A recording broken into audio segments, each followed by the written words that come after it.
a busy time of year. We got a lot happening. And I want to echo what Jesse said. If you are a part of VBS, don't forget about the leader meeting at 12:15 at 6 o'clock tonight. And if you or your child want to sign up to volunteer or participate, today would be a great time to do that as it starts tomorrow. We're going to be in Exodus chapter 3 today. As you turn there, there's a saying that I've heard many times in many different places. It's certainly not original to me at all.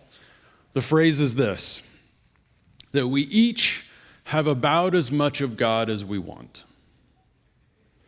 It's speaking to the fact that in terms of knowing God, however much we want to know Him in large part determines how much we actually know Him, because He is there and ready and available and waiting and wanting to know us. I want to edit that just a bit to this: that we each see about as much of God's movement as we want to see. Meaning, it's not just knowing, it's seeing His work in the world around us. That if we want to see Him moving, He is in fact moving around us. And so our perspective, often those folks who are really excited about their faith and excited about what God is doing, they see God moving everywhere. And folks that are a lot more kind of ho-hum, yeah, God, I don't see Him very often. I don't see what He's up to very much. The kind of our heart position impacts how well we see what He's up to. I'm going to shift it just one more time for us to this: that we each have about as much of God's movement in our own lives, in and through us, as we really want. See, knowing God is one thing. Seeing Him move around us is another thing. But allowing Him to move through me, how much of that do I really want? As we open the pages of the Bible from the very beginning, we see that God created us to be in partnership with Him, that He designed us as His image bearers here on earth, that we were His representatives, that He wanted to work in tandem with us and through us to steward His creation, to bless creation, that He designed us to be in this partnership. And certainly sin has impacted this partnership, no doubt about that, but it is still God's desire to work in and through us, around us in the world. He desires that we would be abiding in Him in such a way that we would know Him, we would know His heart, that we would sense His movement, His voice of where He wants to move and how He wants to act. And then that we would dance with Him in that we would come alongside as He urges and presses and moves us in different directions to minister to the world around us. This is still His design today. But whether it's large movements or small movements, often when we sense God wanting to move through us, our first reaction is fear. We get a little scared. We have questions. We have some doubts. We have some anxieties. Whether it's something simple like a prompting to talk to a coworker about Jesus, or something huge and life-altering, often our first response is fear. That's our first emotion. And it gets followed by the questions and the doubts and maybe even excuses if we're not careful. Many of you know Deborah and I's story from the last almost 3 years now. It's hard to believe it's been almost 3 years, but 3 years. God made it clear to us that there were these 3 young kids that He wanted us to welcome into our home. This was not something that was on our radar. It was not part of our plan for life. It's not something that we had been involved with. It's not something we had felt called to as part of our life plan. It wasn't. Until that day, at least. But both of us knew for certain, like with certainty, that God was asking us to do this.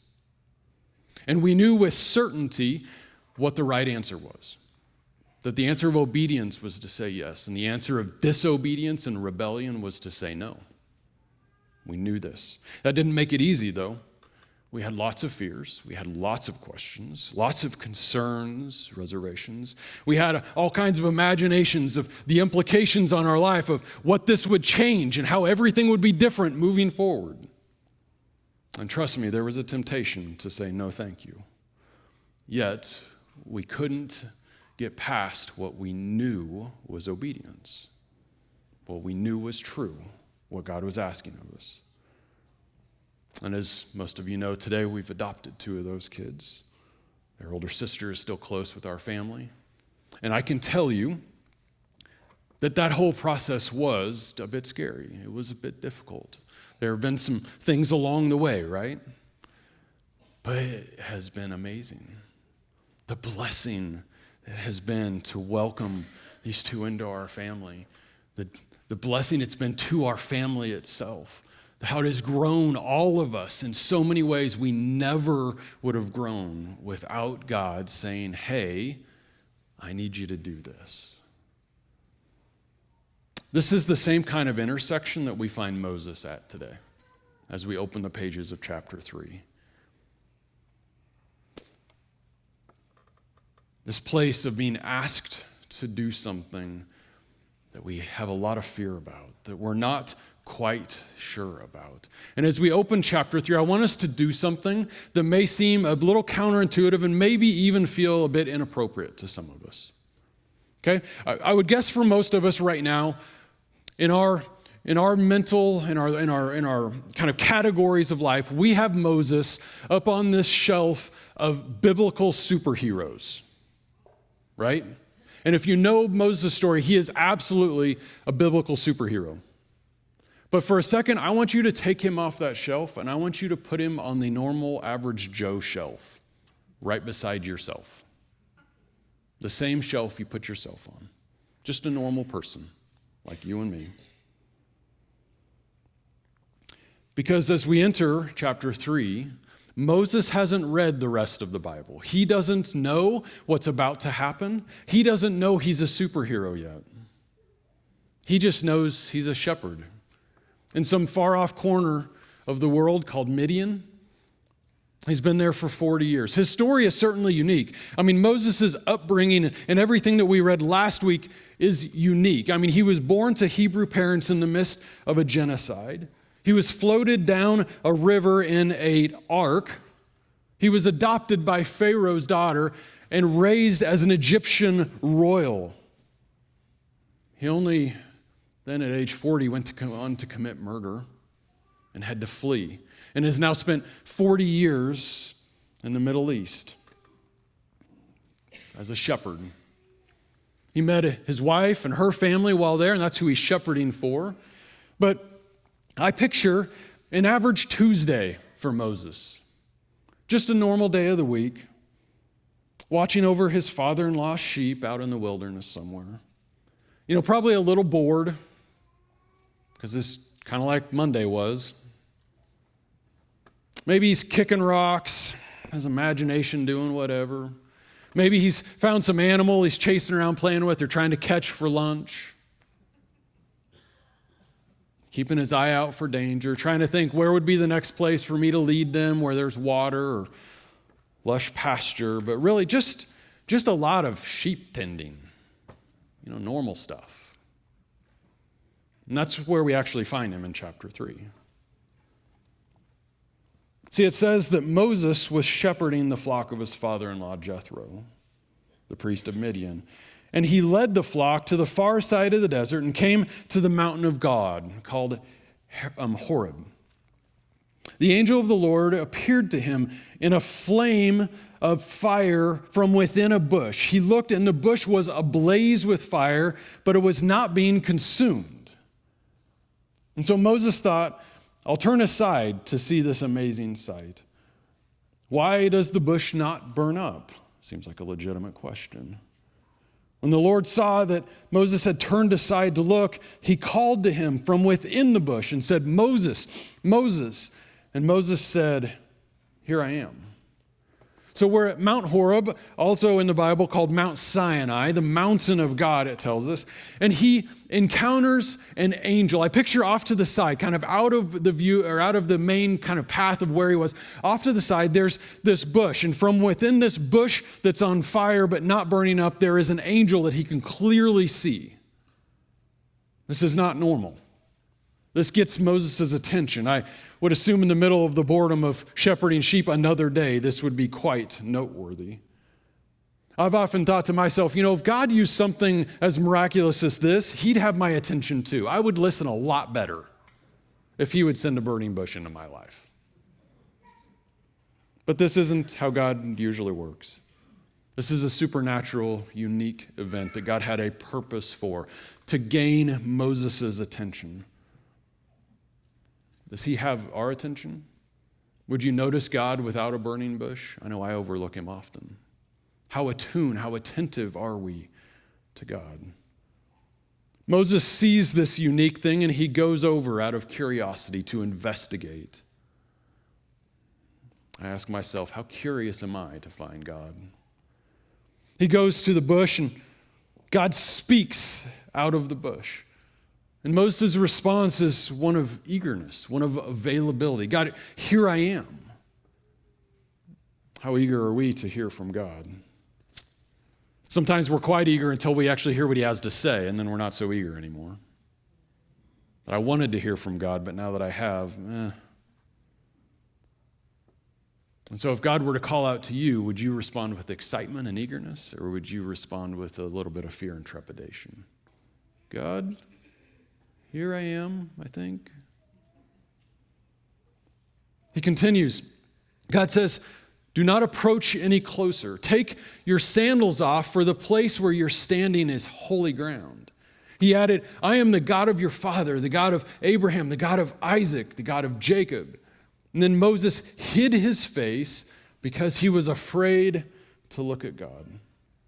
So as he approaches the bush, he realizes that this is a holy encounter. I ask the question, do we understand holiness? Do we understand what it means to say that God is a holy God? That when we come and meet with God, that we're approaching holy ground, that our prayer time isn't just some flippant occasion in which we casually present God with today's list of wishes that we want him to grant, but that this is a holy encounter. It's one of fear and awe and reverence.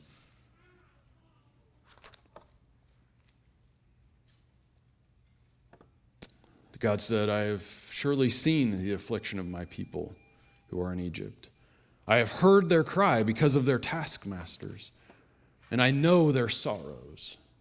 And I have come down to deliver them from the hand of the Egyptians, and to bring them up from the land to a land that is both good and spacious, to a land flowing with milk and honey, to the region of the Canaanites and the Hittites and the Amorites and the Perizzites and the Hivites and the Jebusites. And now, indeed, the cry of the Israelites has come to me, and I have also seen how severely the Egyptians have oppressed them. So now I will send you, Moses, to Pharaoh, to bring my people, the Israelites, out of Egypt. So just like in chapter 2, we see that God has heard his people, that he sees what's happening. He cares. He is invested in them. And he has now told Moses exactly what it is he is doing. He says, I have come to rescue them. It's important that we notice God tells Moses up front what the outcome is. This is what's going to happen, Moses. This is what I'm doing. It's not what I might do. It's not what I hope to do. It's not what I'm trying to do.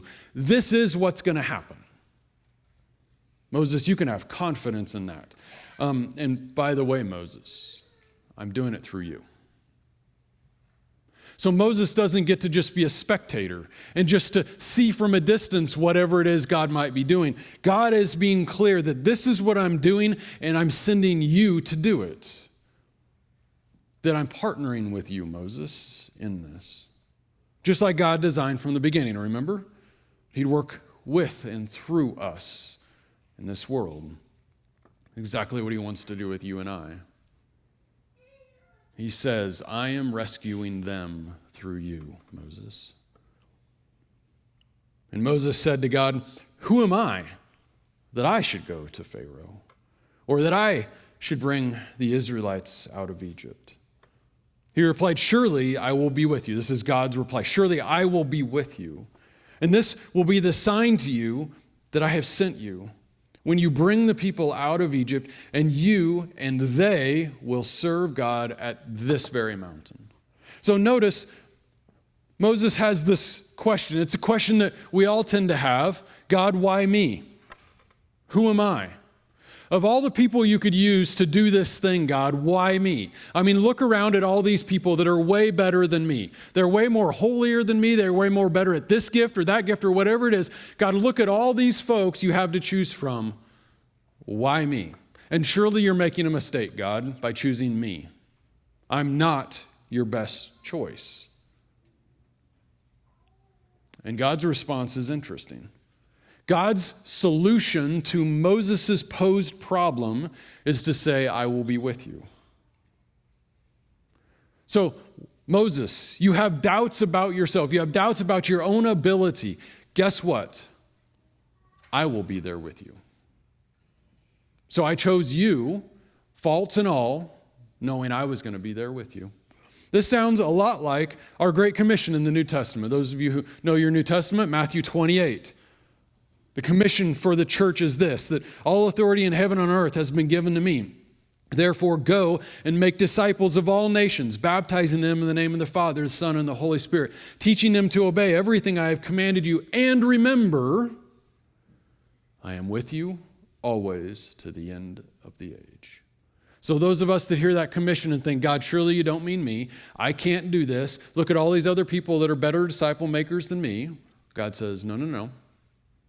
You too, because I am with you. God promised Moses that he would be with him in the same way he promises us he'll be with us as he sends us out.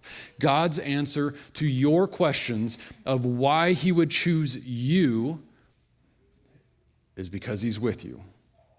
No matter how qualified you think you are or unqualified you think you are qualified because of his presence.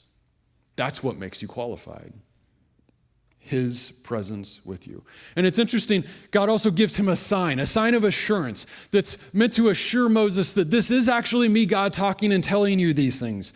And he says that all of you and all of the Hebrew people will come back to this very mountain and will worship here. Now, what's interesting about this sign of assurance is that it won't happen until after Moses goes and obeys. So act first, have the sign second. He's sending Moses, and he's saying the sign that I am the one asking you to do this will happen after you're obedient. Trust me first. Trust me first, and I'll affirm it with you second. Do we trust him first? Verse 13, Moses says to God, if I go to the Israelites and I tell them that the God of our fathers has sent me to you, and they ask, what is his name? What do I tell them? How do I answer their questions that I won't know the answers to? And God said to Moses, I am that I am. He said, you must say to the Israelites, I am has sent you. God also said to Moses, you must say this to the Israelites, the Lord, the God of our fathers, the God of Abraham and the God of Isaac and the God of Jacob has sent me to you. And this is my name forever. And this is my memorial from generation to generation. Go and bring together the elders of Israel and tell them the Lord, the God of our fathers, appeared to me. And the God of Abraham, Isaac, and Jacob, saying, I have attended carefully to you and to what has been done to you in Egypt. And I have promised that I will bring you out of the affliction of Egypt to a land of the Canaanites, Hittites, Amorites, Perizzites, Hivites, and Jebusites, a land flowing with milk and honey. The elders will listen to you, good news. And then you and the elders of Egypt or of Israel must go to the king of Egypt and tell him, the Lord, the God of the Hebrews, has met with us. And now let us go 3 days' journey into the wilderness so that we may sacrifice to the Lord our God. But I know that the king of Egypt will not let you go, not even under force. So I will extend my hand and strike Egypt with all my wonders, and I will go among them and he will release you. I will grant this people favor with the Egyptians, so that when you depart, you will not leave empty-handed. Every woman will ask her neighbor and the one who happens to be staying in her house for items of silver and gold, for clothing. And you will put these articles on your sons and daughters, and thus you will plunder Egypt. Through this lengthy passage, Moses has more questions. And trust me, in our situation, and if we were in his situation, we would have questions too, right? And he says, what if they ask who sent me? They want to know the credibility of who it is that sent me. And God says, I am that I am. A name derived from his word, his name Yahweh, meaning God Almighty. I know some of you talked about that in Sunday school class today. Yahweh has sent me, the I am, the great I am, the God of Abraham, Isaac, and Jacob, the name in which he is known and remembered by amongst their people. There's power in the name of God. There is authority in the name of God. When you are sent in the name of Jesus, you are not sent with something small or frivolous. You are sent with far more than you realize. You are being sent with the power and authority of God himself, as who Moses is being sent by. God tells him that when he gets to Egypt, exactly what to do. Go to Egypt, assemble the elders, step-by-step instructions, the spiritual leaders of the Hebrew people. Gather them together. Tell them all these things that I've already told you. Remind them of this, of the promised land. It'll feel like a distant memory to them, but remind them of all these things. And they'll listen. Good news, they're going to listen. And then your next step is to go to Pharaoh. I wish God gave me step-by-step directions, don't you? Like step 1, step 2, that'd be great. A little instruction guide, perfect. But in the midst of this, God tells him something. That Pharaoh's going to say no. No, this isn't going to be easy. It's going to be hard. That yes, this is step 1, step 2, step 3, but by the way, this is going to be difficult. There's going to be resistance. There's going to be problems. Often we imagine the difficulties of what God's asking us to do really well, like our imaginations are great with this. But here God is actually telling him. He's just being straight up with him. This is going to be hard. Our obedience is much harder when we know that we're walking into the teeth of trouble. And yet he asks us to be obedient all the same. He assures him of their response. There will be resistance, and then this will happen. The result is still clear. God is still confident in what is going to come out at the end. What if God was instructing you to do something, and in the process he told you it's going to be really hard? He was just straight with you. I'm asking you to do this. There's going to be a lot of difficulties in doing it. Often in the simplest things, we imagine the worst case scenario. A real minor thing, like, oh, God wants me to help my neighbor. But what if, and we get down the road 10 steps, and our imagination has taken something simple and made it really catastrophic. Here, God is saying to Moses, I'm asking you to do something really significant. It's going to alter the world as we know it. And it's going to be really hard. And Moses, I'm expecting you to do it. I'm expecting you to follow through. Often, even if we know the result is good, the distance between here and there is so far and so mysterious to us that we're scared to step into that space in faith. How much pain will there be, God? How long will I have to endure it? How bad will it be? God, I want to see this result. I'm not sure I want this space in between. Moses has another answer for God's statement, another question. He says, and if they do not believe me or pay attention to me, but say the Lord has not appeared to you, like if they doubt me, if they doubt you and what you've asked of me. The Lord said to him, what is that in your hand? He said, a staff.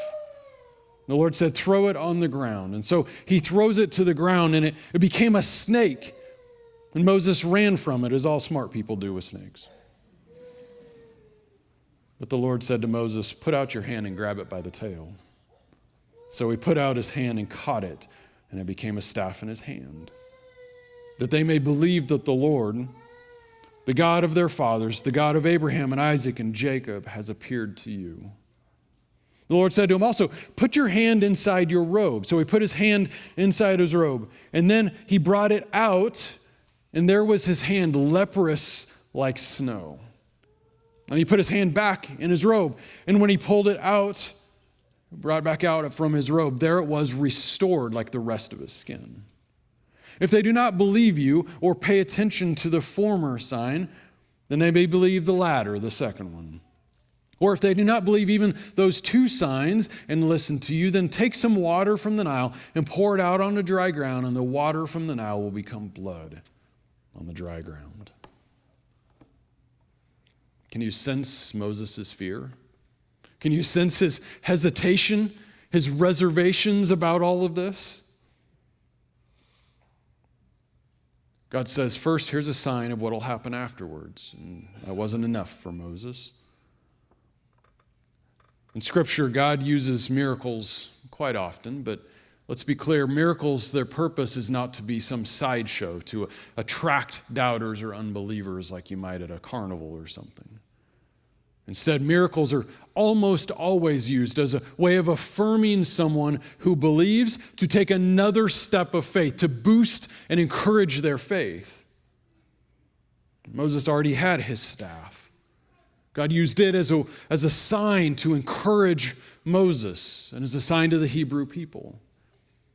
The leprous hand, the water turning to blood. He's saying, Moses, will you believe me yet? Moses, are you confident in me yet? Moses, are you willing to obey me yet?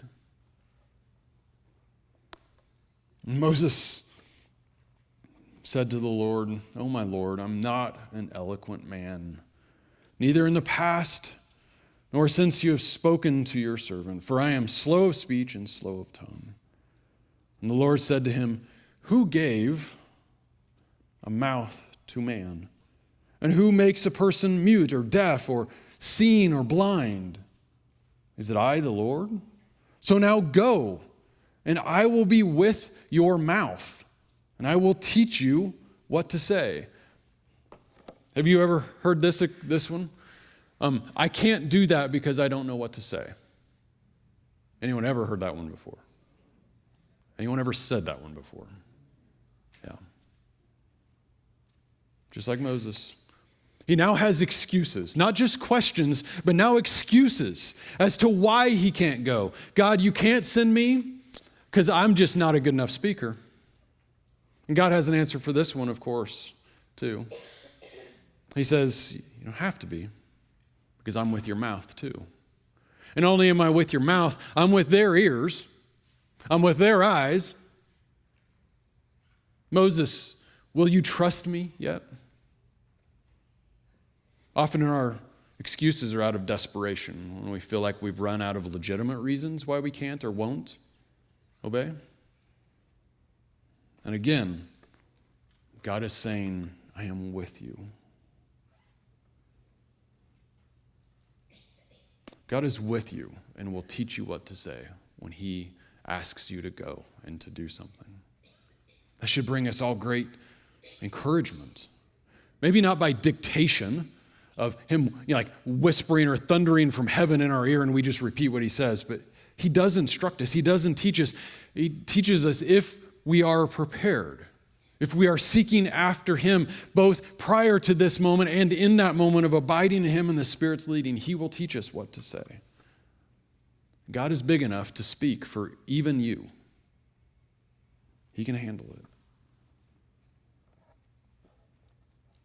But Moses said, "Oh, my Lord, please send anyone else whom you wish to send," leaving the door wide open there.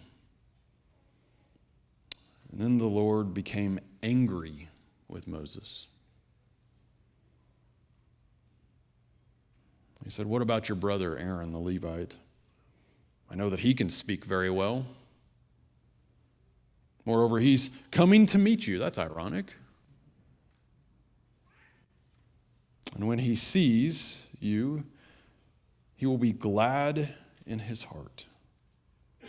So you're to speak to him and put the words in his mouth. And as for me, I will be with your mouth with his mouth, and I will teach you both what you must do. I will speak for you to the people, and it will be as far as it were, or it will be as if he were your mouth. There we go. And as if you were his God. You will also take in your hand his staff, in which you will do the signs. Moses is out of excuses. He's getting a little desperate. He says, God, just send anybody else. God, I don't want to go. Like, are you not hearing me, God? I've had all of these questions, all of these reasons, all of these excuses. Send anybody else, just not me. Take your pick, God. You ever pray that one? You feel God's leading in a certain way, and you're like, God, choose anyone else. God, I want you to do a miracle in this situation. God, I want you to save this person. God, I want you to do something transformational in this person I love's life. I just don't want to be a part of it, God. God, I want to see what you're doing so that I can be encouraged by it. God, I want to see what you're doing so I can praise you and worship you for what you're doing. I just don't want to do it. It's too scary. It requires too much of me, God, to work with you and what you want to do. So please do it just through anybody else. And don't miss verse 14 then. We leave that one off often. God's anger burned against Moses. It's a strong word. His anger burned against Moses. That our unwillingness to trust and obey God makes him angry. Our lack of willingness to be partners with him makes him angry. It's the sin of Adam and Eve all over again. That we just don't trust him enough to obey and to follow. This is what he created us for. In his image, to be partnered with him. And yet when we put our fears ahead of our faith in him, it makes him angry. A holy God making holy requests on holy ground, and yet we treat them as unwelcome and unwanted intrusions that now we view as optional, that we get to choose whether or not I feel like obeying today or not. But out of his anger, he has patience with Moses. God is so gracious with us. He is so gracious with all of us in our excuses and our reasons. That he has another solution, his brother Aaron, which just happens to be on his way on this long journey. God had sent ahead of time, almost like he knew what Moses was going to say. Can you imagine this conversation when Aaron gets there? Hey, brother, good to see you. Guess what you get to do?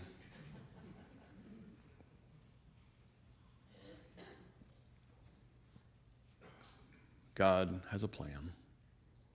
And Moses isn't super willing. He's not excited about this, but God has a plan. And he's been very clear about what the outcome is going to be. And Aaron, it says, his heart will be glad to obey. Are you glad to be asked by God and obey? Is there a gladliness? So Moses went back to his father-in-law Jethro and said to him, let me go so that I may return to my relatives in Egypt and see if they are still alive. Now, this is quite the ask, by the way, of Jethro. Jethro said, go in peace. The Lord said to Moses in Midian, go to Egypt because all the men who are seeking your life are dead. Remember, 40 years has passed. A lot of time has passed from last chapter. Then Moses took his wife and his sons and put them on a donkey and headed back to the land of Egypt. And Moses took the staff of God in his hand. And the Lord said to Moses, when you go back to Egypt, see that you do before Pharaoh all the wonders I have put under your control. But I will harden his heart. There it is again. And he will not let the people go. You must say to Pharaoh, this is what the Lord has said. Israel is my son, my firstborn. And I said to you, let my son go, that he may serve me. But since you have refused to let him go, I will surely kill your son, your firstborn son. This is a hint of what is to come. Finally, Moses is satisfied with God. Finally, God has proven himself enough that Moses is willing to obey. After all the doubts, all the questions, all the concerns, all the excuses, all the answers God has had back, Moses finally obeys. So how high do you set the bar for God? How high does he have to jump before you'll obey? What do you require of him to be enough for you to obey? How many hoops do you put up for God to jump through before he'll convince you that you can trust him? Before you say, fine, I'll give in. Moses heads back to Egypt, staff in hand. Now on the way, at a place where they stopped for the night, the Lord met Moses and sought to kill him. Wow, this is quite the turn of events. But Zipporah, remember that's Moses' wife, took a flint knife and cut off the foreskin of her son and touched it to Moses' feet. Some translations say threw it at his feet. And said, surely you are a bridegroom of blood to me. So the Lord let him alone. At that time, she said, a bridegroom of blood, referring to the circumcision. See, this paragraph is a bit confusing. We've gone through all of this work to get Moses to obey, and he's obeying, and now God says he's going to kill him. It isn't real clear by spelling it out, but based on the context of this paragraph, it seems that God was going to kill him because he had not circumcised his son yet. He had not been faithful to what God had expected of him within his household. So on one hand, Moses should have known this. On the other hand, Moses had spent 40 years growing up in an Egyptian household, immersed in Egyptian culture, and now 40 years in a foreign land in a Midianite culture. So Moses could have his excuses, but for God, this appears to be a big deal. How is it that Moses could lead the Hebrew people if he wasn't willing to lead by example in his own household? If he wasn't in right standing with God himself, if he wasn't in right standing with his own household, then how could he ask the Hebrew household to follow him as the leader? Which, of course, begs the question for us, are you leading by example? Are you leading in such a way, even in the small things, that you're a worthy leader? Or are you kind of sectioning things off that I don't want to obey in this, but God, give me this to do? If we're faithful in the little, will we give in more? Maybe you're confused as to why God hasn't been using you as much as maybe you would like. Is there something that maybe you've compromised in your own holiness, that you've pushed aside, that you've minimized, you've forgotten, you've ignored? Why would God call you to do something big if you're not willing to be faithful in the small? And the Lord said to Aaron, go to the wilderness to meet Moses. We're kind of out of order in the timeline here. He's filling in the blanks of what has now happened leading up to this reunion. Go to the wilderness to meet Moses. So he went to meet him at the mountain of God and greeted him with a kiss. Moses told Aaron all the words of God who had sent him and all the signs that had been commanded to him. And then Moses and Aaron went and brought together all the Israelite elders. Aaron spoke all the words that the Lord had spoken to Moses and all the signs in the sight of the people. And the people believed. When they heard that the Lord had attended to the Israelites and that he had seen their affliction, they bowed down close to the ground. So they go, they follow the instructions, and who'd have thought? God was right. It happened exactly as God said it would. The people obeyed, and the people believed and listened. Now, most of us would say that we would like to be used by God. But if we're really honest, we only want to be used by God in really safe ways. In ways that are small enough we can control them, that we can kind of dictate the terms. That God use me, but only if this, and this are the case. I met a pastor once. He pastored a church in Florida. And he told me, and He thought this was funny. I didn't quite think it was as funny as him. He said, I've told God, I'll follow you anywhere as long as I can see the Gulf of Mexico.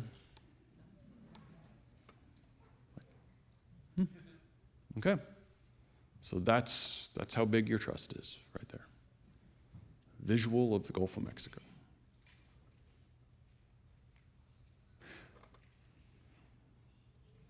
What God might be asking you to do that's just a bit outside your comfort zone.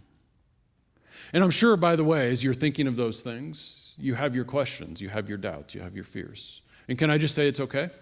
Like that's a normal response? We need to be honest about our fears, our questions, our reservations. But we also need to make sure they don't get the final vote, that they don't get to make the decision. But instead, maybe we should reframe some questions to help us get to the bottom of them that would lead us to obedience. Questions like what am I afraid of losing if I were to follow Jesus? Or what am I trying to hide from God, to protect, to keep away from him? And if I follow him, this thing would be exposed. Or what am I trying to prove? That if I were to follow him, this thing might be in jeopardy, and maybe I don't need to prove it actually. Or what might be the blessings that would come from being obedient? What might I learn through being obedient? How might God want to develop me through these fears, through these reservations, through these steps of faith? What might other people lose if I'm disobedient? If I don't do as I know I should? See, our imaginations very quickly run down the scary side of things, and we can catastrophize anything. What about the blessing side? I don't know what the opposite word of catastrophizing is on the good side, but what if we did that on the blessing side?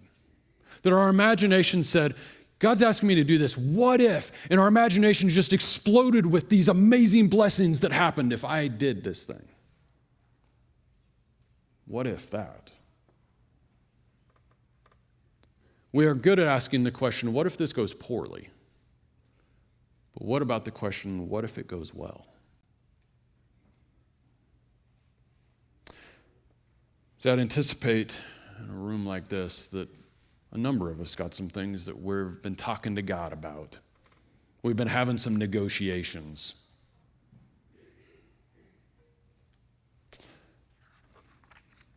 What if he's asking you to do something and the answer is actually clear? And that there will be struggles, there will be pain, and that he's big enough to handle those too. That really, your responsibility isn't the outcome. It isn't all of the in-between. Your responsibility is to be obedient, to say yes, to listen. He'll take care of the rest. And I'm confident that maybe you're struggling with a small decision, but it scares you to death. Or maybe it's a big decision. Maybe it's something like uprooting your life for ministry or some other new thing God has for you. Changing everything, quitting a job, moving, whatever it may be. Maybe even adopting some kids. Like the list could go on, right? God is a God who moves. And he wants to move with us. That's how he designed us. And right now, you have about as much of God's movement in your life as you want. So the question is, how much do you want?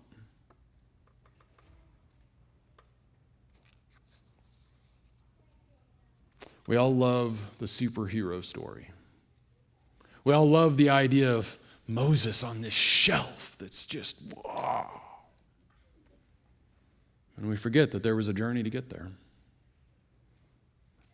And often that first step, that step of faith, that step of saying, yes, I'll be obedient in the unknown. Yes, I'll be obedient in the face of struggle, in the face of trial, in the face of difficulty. Yes, that first step of send me, God, is the hardest step. But you don't get there without that first step.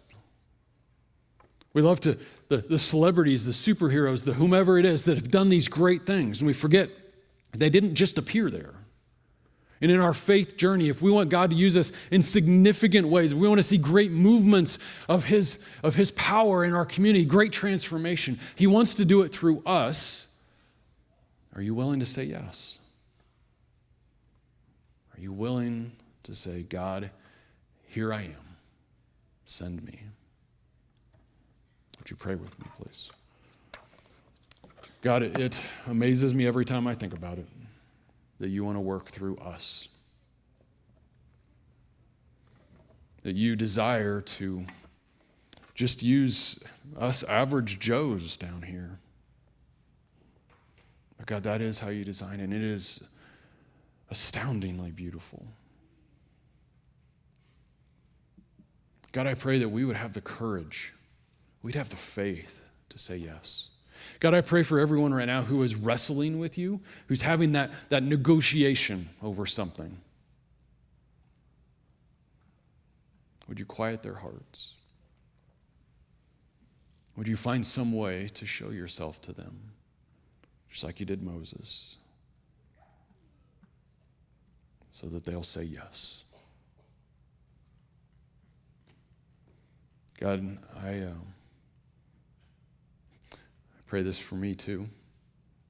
I'm not immune to these kind of conversations.